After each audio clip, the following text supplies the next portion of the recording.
It's good. Okay, stand for the pledge. I pledge allegiance to the flag of the United States of America and to the republic for which it stands, one nation, under God, indivisible, with liberty and justice for all. The Village of Newton humbly acknowledges that we are on the traditional land of the Muncie, Esopus, and Lenape people. The Indian Removal Act of 1830 forced people to relocate to an inhospitable territory far from the bountiful valley and mountains we inhabit today. The village further acknowledges that much of the physical structure of our village and town was built by enslaved Africans who labored as the property of their owners until 1827 on this very land. We acknowledge and honor the contributions, resilience, and accomplishments of the BIPOC community, Black, Indigenous, and people of color who've overcome historic injustice to inform our past and inspire our future. The Village of New Paltz encourages everyone to learn more about the contributions and sacrifices made by the Indigenous people and enslaved Africans by visiting the sites that are listed in the agendas and minutes. And if you have resources you believe should be included, contact us. Thanks. Okay, I need to add a couple of items to the agenda. For the consent agenda, I'm going to add item number 5, approval of a purchase regarding parts for the belt press at the sewer treatment plant. Adding item number 6, approval to send Blue Terwilliger, Nick Huntington, Joe Granary to Hudson Valley Waterworks Conference on August 14th at $75 per person. And then within the business agenda, we have a letter of support regarding DEC MS4 mapping grant that the county is applying for. And that is it as far as amendments to these 2 agendas. I move that we adopt the consent agenda. All in favor? Do we have any public comments? What about announcements? Oh, that's right. Let's do announcements. Sorry, I skipped over that. Does anyone on the board have announcements? I do not.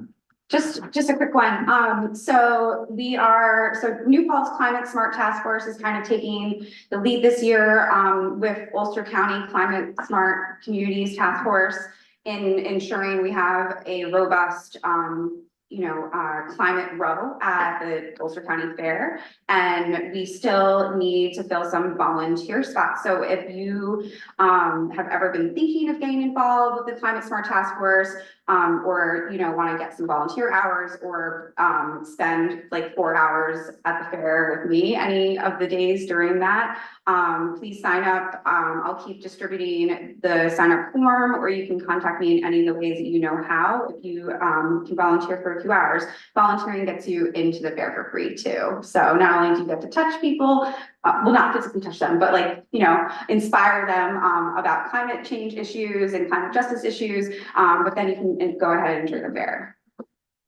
Any other announcements from the board? I'm going to remind the community that the Margaret Wade Lewis Center is holding an ice cream social. It's a little bit of a fundraiser for the center that's taking place on this Saturday at 2 p.m. until 4 p.m. Right at 5 Broadhead.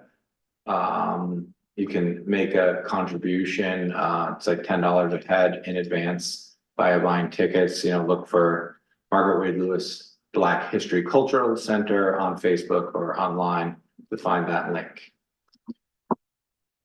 And moving into the agenda for item number 1 under our business agenda, we have a letter of support. The Ulster County Environmental Department is applying for an MS4 mapping grant, and we have a draft letter that I would like to get board approval that we're sharing with the applicant so they can include it in their grant application. Someone want a second? Second. Any further discussion, questions? No. All in favor? Bye.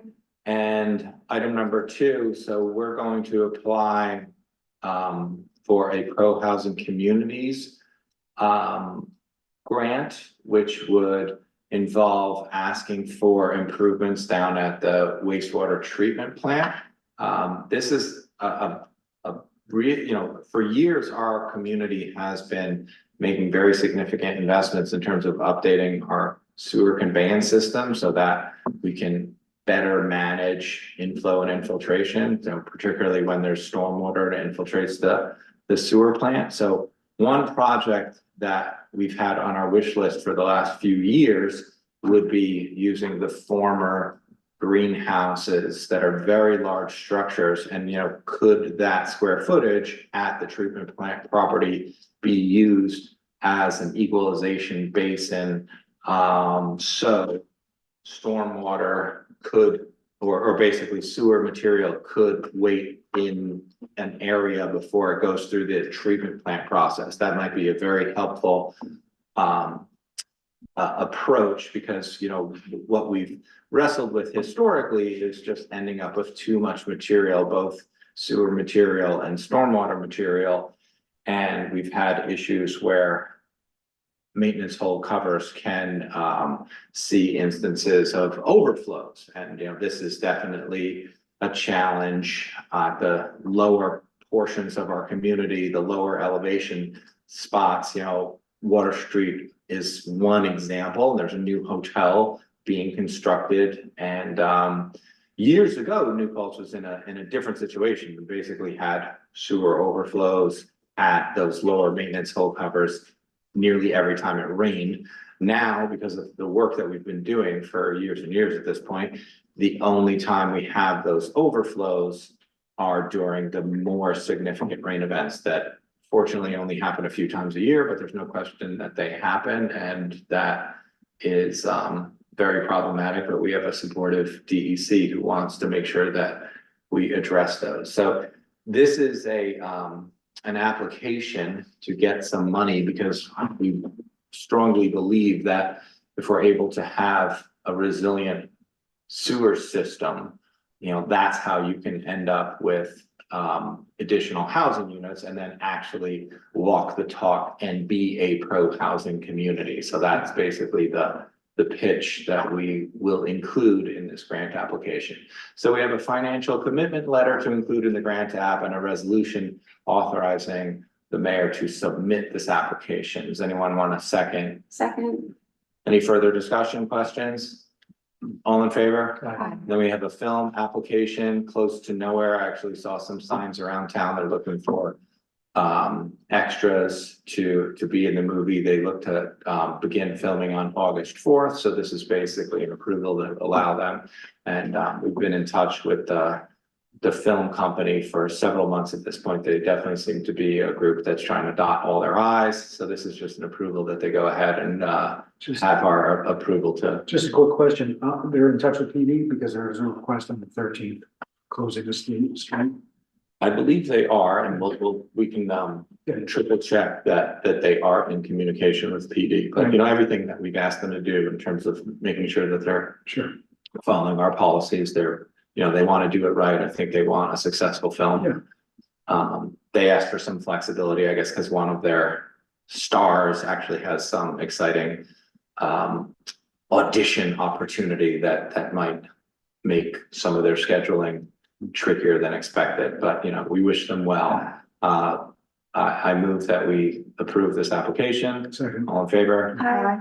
I move the resolution regarding bills and claims. Second. All in favor? Aye. You want to give any planning board? I was not in town last week, so I missed the meeting. Okay, and I don't have a ZBA update as we haven't met, so anything else that we want to include as a discussion? No, I could just share, we're really pleased that the boil water notice that we had to deal with starting Friday night into Saturday, and then that was finally called on Sunday, I think was a good example of our dedicated staff who, I was working closely with Blue on Friday night. We issued the warning. I was with him on the phone 7 o'clock in the morning. We were all working together here from Village Hall all Saturday morning to try to understand what was going on. And I think the entire thing was a complete false alarm. And I don't think there was ever an instance where there actually was total coliforms in the water, because the chlorine levels were exactly where they should be. You should always have trace amounts of chlorine to function as a disinfectant, and all of the samples have that, including the samples that were considered potentially problematic, and that's why we issued a precautionary boil water notice. And we worked closely with the Department of Health. You know, I hope to do a debrief with them because, you know, these are very challenging situations that make people very nervous and very scared. And, you know, I created an updated list where folks could opt into a variety of different sources as far as like information and how it's disseminated throughout our community. But, you know, I think what people don't necessarily realize is we don't have your phone number, we don't have your emails, like all of these are opt-in programs. We can mail you a letter, but that's generally all the local governments have. You know, it's like even the school district, you know, I know the superintendent, you know, every chance he gets, I hear him asking people for their emails because he's just trying to build the most robust database to, you know, share information. You know, that's how school districts and local governments work. So, you know, we have this comprehensive list, or at least I believe it's fairly comprehensive, and we'll make sure that's being circulated. But the good news is that I don't believe that there was anything to be particularly scared of regarding coliforms, and you know, because our staff is so attentive and committed to addressing it, that you know, we put that to bed very quickly. And on the weekend. And on our Saturday mornings and Friday nights and Sundays. Yeah. Anything else? I move to adjourn. Second. All in favor? Aye.